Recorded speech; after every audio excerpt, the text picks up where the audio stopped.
Ассалаумағалейкум. Эй, жігіттер, давайте сразу келісіп алайық. Біз қыздарға ешқандай сөз айтпай-ақ ұнағымыз келіп тұрғандықтан, бүгін біз ешқандай да тілді бірдеңке сөз айтып қолданбайтын боламыз.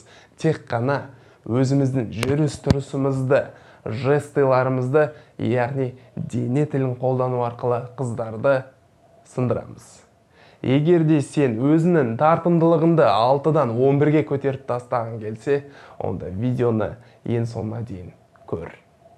Біз дене тілін қарастырып жатқандықтан, саған қыздардың нөмір бірінші назар аударатын нәрсесі ол сенің жүрісің, яғни походкаң.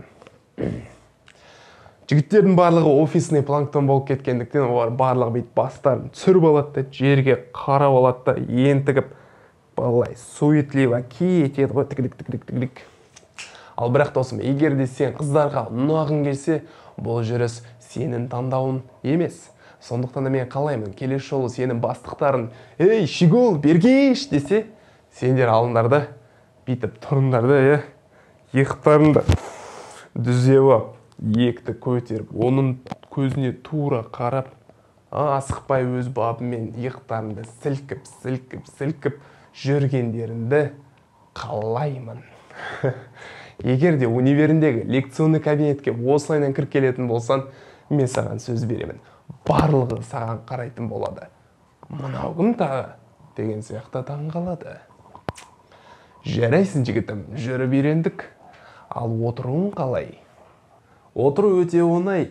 Былай отырсам болады. Немесе былай отырсам болады.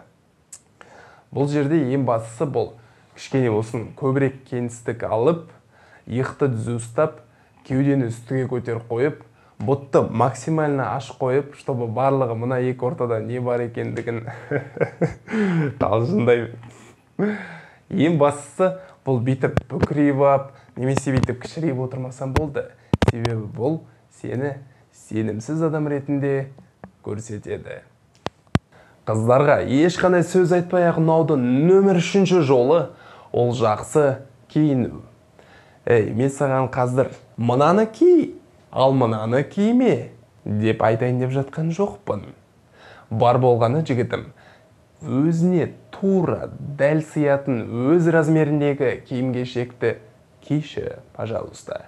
Себебі мен байқап жатырмын, өте көп жігіттер өздерінен 3 есе үлкен размердегі оверсайз футболкаларды киіп алады, немесе рубашкаларды мына жақтары барлығы талақтап тұратын. Одан қала берсе, өздерінен 2 размер үлкен аяқ киімдерді сатып алады да, жүрет бойлары қып-қысқа, аяқтары ұзын, кенгуру сияқты. Білемін, қазақ болғасын енді сенің апаларын айту мүмкін. Іштен кетпейді, ала салсай аяқ киімді. Келесі жылы киесің, болмаса, одан келесі жылы киесің, өсіп кетесің ғой, деп айту мүмкін.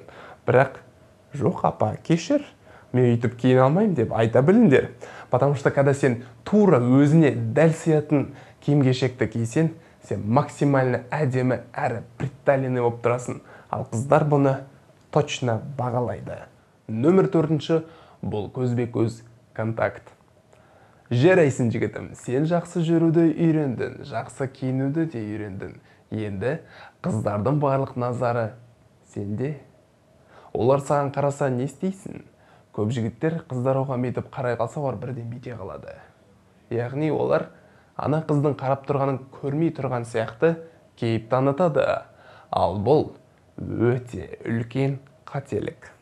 Одан да көзбе-көз контакты 1 секундқа болса да ұзақырақ ұстауға тырыс. Яғни, егер де саған адамдардың көзіне 1 секунд бойы қарап тұру комфортна болса, мен сен адамдардың көзіне 2 секунд бойы қарап тұрғанды қалаймын. Сондықтан да келесі жолы ана бір әдемі қыз саған қарап тұрса, сен басыңды бұрмай оған қарап тұр. Возможно, ол басын бірінші болып бұра қалады. Бірақ егер де ол саған әлінген қарап тұрса, онда алда оған қарап күл. Деді, уже өзін басқа жаққа басынды бұрсан болады.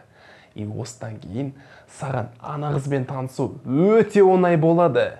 Себебі сендердің танысуларын уже ана көзбе-көз контакт басталған сәттен-ақ басталып кетті.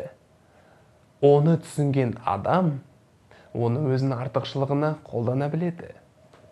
Қыздарға ұнаудың ең соңғы жолы ол өмірде қандай да бір жетістікке жету, яғни успешный адам болу.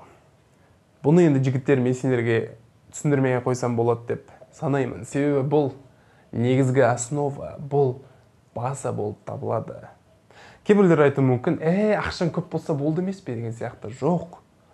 Бұл жақта сенің рухани байлығында өте көп рөл атқарады.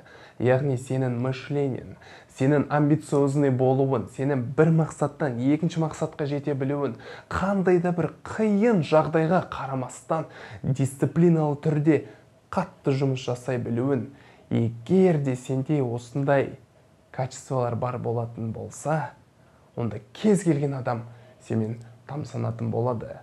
Өзін ойлап көрші. Егер де сен қаржылай тәуелсіз адам болсан, барлығы сені сыйлайтын болады ғой. Сондықтан да барлығымыз бірге сондай адам болуға тырысайық, немесе ұмтылайық. Осымен бітті жігіттер. Видео ұнаса лайк қойыңдар, каналға подписка жасаңдар, және де өзімнің мықты жігіт болам деген сенімімді еш уақытта